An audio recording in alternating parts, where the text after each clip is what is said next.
میرے محترم دوستوں، طویل عرصے کے بعد آج یہاں سوات کی ٹھنڈی فضاؤں میں پاکستان ڈیموکریٹک موومنٹ کے زیر انتظام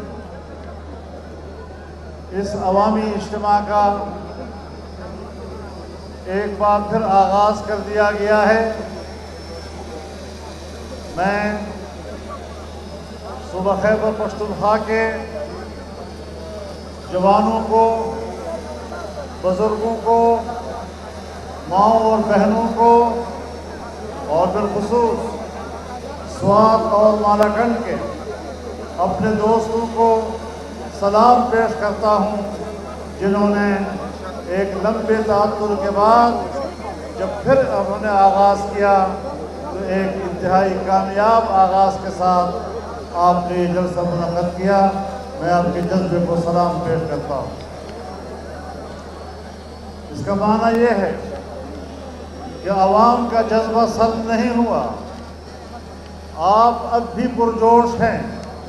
اور آپ آج بھی اس ملک کے لیے پرجوش ہیں، ملک میں سیاسی اور آئینی حکمرانی کے لیے پرجوش ہیں، اور انشاءاللہ پاکستان سے اس ناجائز حکومت کا خاتمہ کر کے ہی دم لیں گے انشاءاللہ۔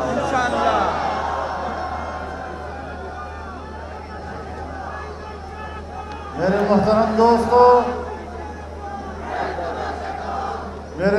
دوستو، آپ کو یاد ہوگا میں کافی زمانے سے، بڑے عرصے سے یہ بات کہہ رہا ہوں کہ عمران خان پاکستان کی سیاست کا غیر ضروری حصہ ہے۔ آپ نے دیکھا کہ قومی سلامتی کے اجلاس میں ان کی اہمیت، وزیر اعظم ہوتے ہوئے بھی ان کو شرکت کی ضرورت نہیں پڑی، نہ کسی نے بلایا نہ کوئی آیا، اور اس طرح پتہ چلا کہ پاکستان کی سیاست میں حکومت بنانے سے پہلے بھی اس کی اہمیت نہیں تھی اور حکومت بنانے کے بعد بھی اس کی کوئی اہمیت نہیں ہے۔ میرے محترم دوستو، ایسی ناجائز حکومتیں غلام حکومتوں پر، غلام قوموں پر حکومتیں کرتی ہیں، آزاد منش قوم پر اس طرح کی حکومتیں مسلط نہیں کی جاتی، جن کے آباء و اجداد نے، جن کے بزرگوں نے برطانوی سامراج کے خلاف آزادی کی جنگ لڑی ہو، وہ آج مغربی تہذیب کے پیداوار اس گماشتے کو اپنے اوپر مسلط نہیں دیکھ سکتے اور اس سے آزادی حاصل کر کے رہے انشاءاللہ۔ میرے محترم دوستو، آج اس کے جانے کے دن قریب آ گئے انشاءاللہ۔ میگی چھ مرگ وخراش نو وزر اوشی نن سبای بیا وزر شوی دی اور بیا دا سے زڑے زڑے خبریں یاد آئی، کبھی امریکہ کے خلاف بات کر لیتا ہے، کبھی برطانیہ کے خلاف بات کر لیتا ہے، اور پاکستانی قوم کے اندر جو نعرے اور جو باتیں بڑی مقبول ہوتی ہیں آج پھر ان کا سہارا لے رہا ہے۔ میں ان کو بتانا چاہتا ہوں کہ اب آزمائے ہوئے ہو، تم چلے ہوئے کارتوس ہو، چلا ہوا کارتوس دوبارہ بندوق میں نہیں دیا جائے گا۔ نعرہ تکبیر، گرتی ہوئی دیواروں کو۔ میرے محترم دوستو، آج وہ پھر امریکہ کے خلاف بھی بول رہا ہے، جنرل مشرف کے خلاف بھی بول رہا ہے، اور کہتا ہے کہ مشرف نے غلط فیصلے کیے تھے۔ جب مشرف غلط فیصلے کر رہا تھا تو آپ کہتے تھے کہ مشرف کے پاس اس سے اچھا آپشن دوسرا نہیں تھا۔ تم اس کے سب سے بڑے ایجنٹ تھے، تم سب سے بڑے اس کے سپاہی تھے، تم نے ریفرینڈم میں اس کا ساتھ دیا تھا، تم نے ہر لمحے جب امریکہ خود کہتا ہے کہ مشرف ہمیں لوگ مہیا کرتا تھا اور ہم گوانٹانامو میں لے جایا کرتے تھے، تو اس وقت تم مشرف کے شانہ بشانہ کھڑے تھے۔ اور ان کے جرائم میں ان کے ساتھ شریک ہوا کرتے تھے۔ میرے محترم دوستو، آج ہم جانتے ہیں کہ آج بھی تم امریکہ اور مغربی تہذیب کے نمائندے ہو، اور آج بھی برطانیہ میں تمہارے جائز اثاثے ہوں یا ناجائز،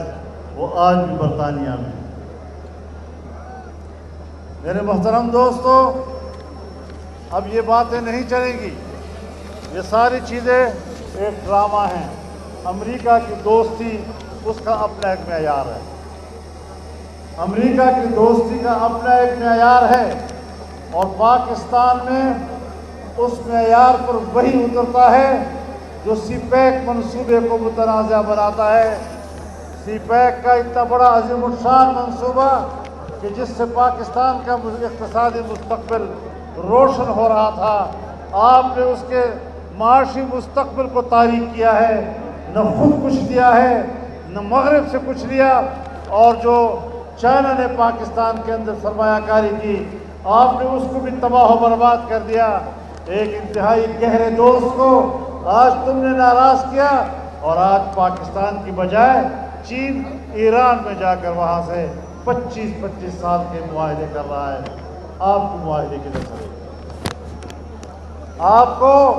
چین کے ساتھ معاہدات تو یاد نہیں آ رہے، لیکن آپ کہتے ہیں 2001 میں ہم نے معاہدہ کیا تھا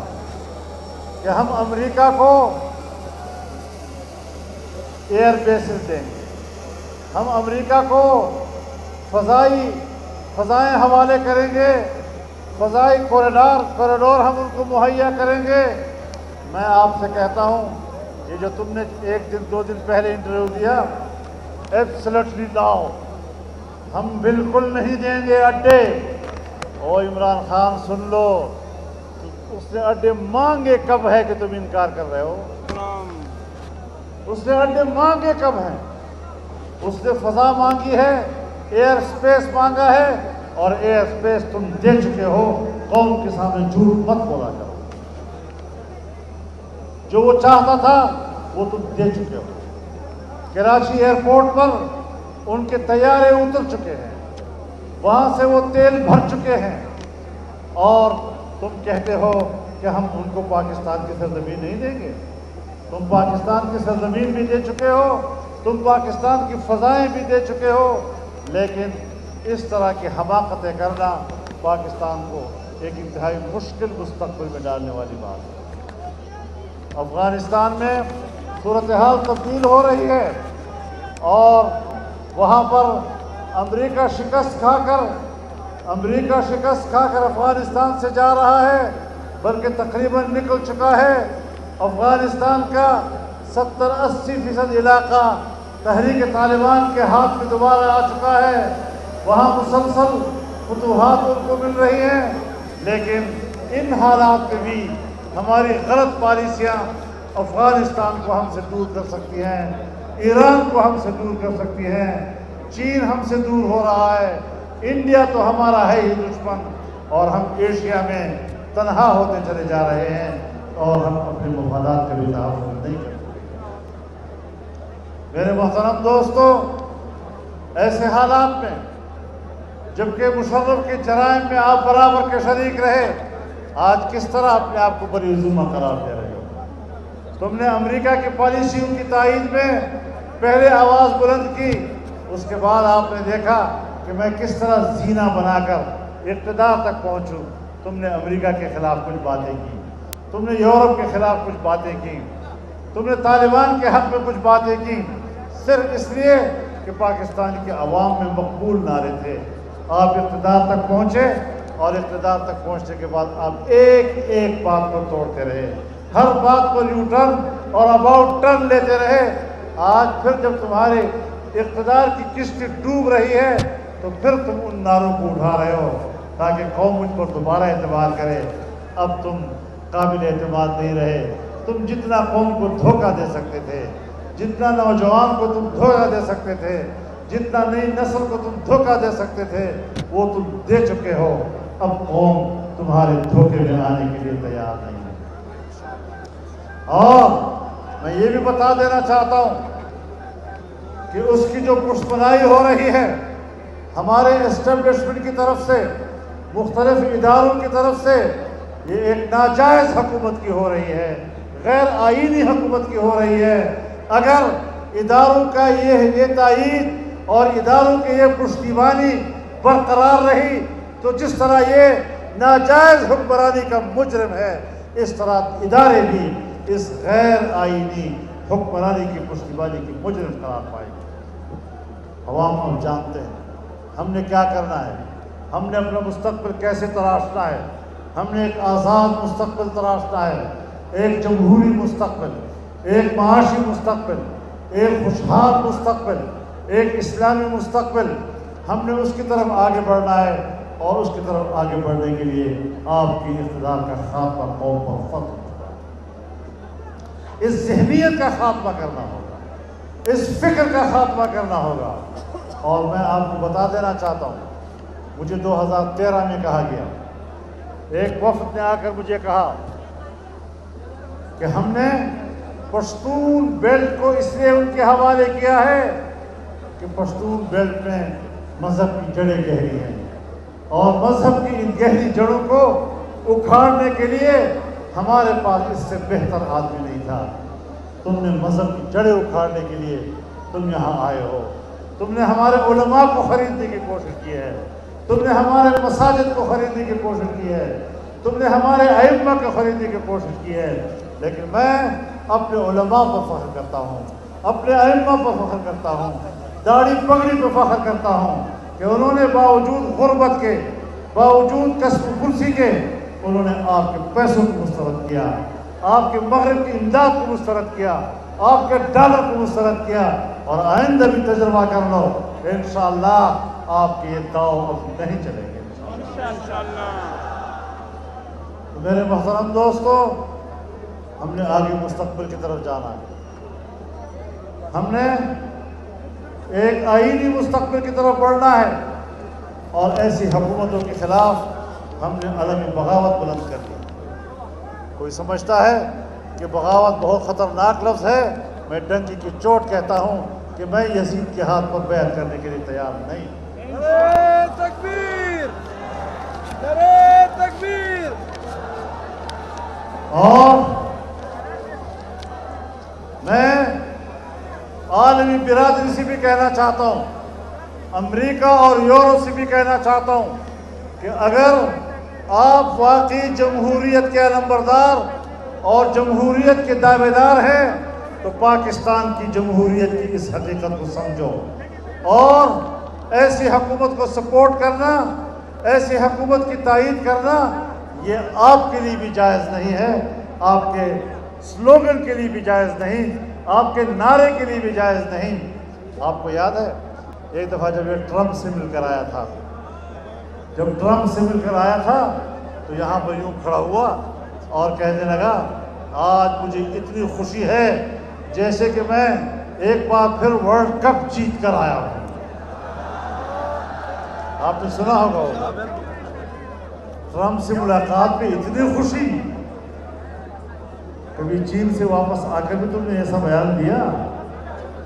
کبھی دنیا کے کسی دوسرے ملک سے واپسی پر بھی اتنی خوشی کا اظہار کیا؟ لیکن نہ ٹرمپ رہا اور نہ تم رہو گے انشاءاللہ۔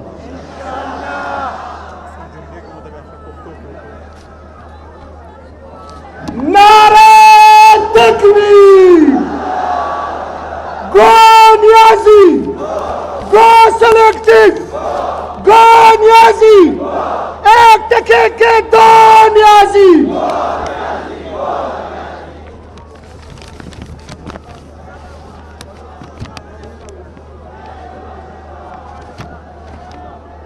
امام محترم اور اڑو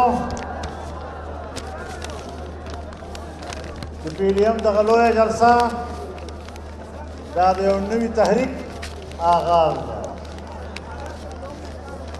اور تاسو بگو رہی انشاءاللہ کہ جلسہ دمرا لویا دا اور دمرا عظیم الشانہ دا اور دے عوام دمرا لویا شرکت دا پہگے کے چھے دے یو پارٹے نمی کمیاں پکی نماسوسی کی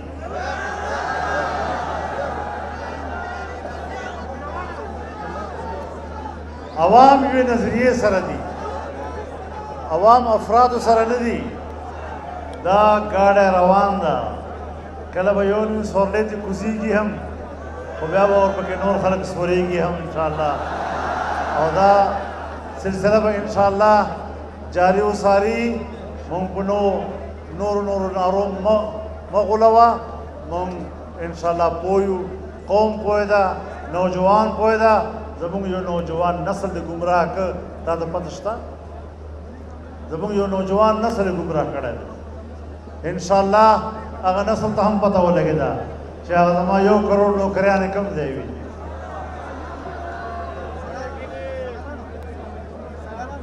دیرشو لکو نه زیات برسر روزګار ملازمین د ملازمتونه وایستل او دی وایي چې زه به نوکریانې ورکوم تا خو پاکستان ته یو پیسه رانه وړله بجټونه دې پاس کړل دروغ د قوم ته ووې اول بجټ کې دې سالانه ترقي تخمینه وښودله هغه دروغ وختله تېر ځل دې بجټ پاس کړ صفر نه لاندې لاړلې اوس دې بیا په دروغو باندې څه خبرې کړي دي دا داسې ده وایي زه به ټیکس نه اخلم خلکو نه ټیکس به نه زیاتوم خلکو نه نو چې ته ټیکس نه زیاتې او بجلی راته ګرانه کې ګیس راته ګران کې پټرول راته ګران کې او د بل جیب نه مانه پیسې وباسې ما ته د کومه فایده ورسوله او بیا به ویل وایي زه چې کله حکومتونه وایي ټیکسونه زیاتوي دا وایي مجرمان دي دا وایي ناجایزه دي نو نن چې ته ټیکسونه زیاتې او ته قیمتونه زیاتې نو تا خو هغوی باندې هم ور واړوله قرضې دې واخیستې په هغوی دې هم ور واړوله مهنګایي دې په هغوی ور واړوله اوس خلک هغه زاړه غواړي چې خدای هغه زاړه چې ته ورته غله وایه خدای هغه واپس راولې چې موږ لکه زندګي خو ښه شي که نه ته غل هم یې دروغجن هم یې بېدینه هم یې بې حیا هم یې او کردار په لحاظ سره غلیظه هم یې په هېڅ قیمت باندې ستا اقتدار ته صف کتولو ته مونږ تیار نه یو الله تعالی د پاکستان حفاظت وکړي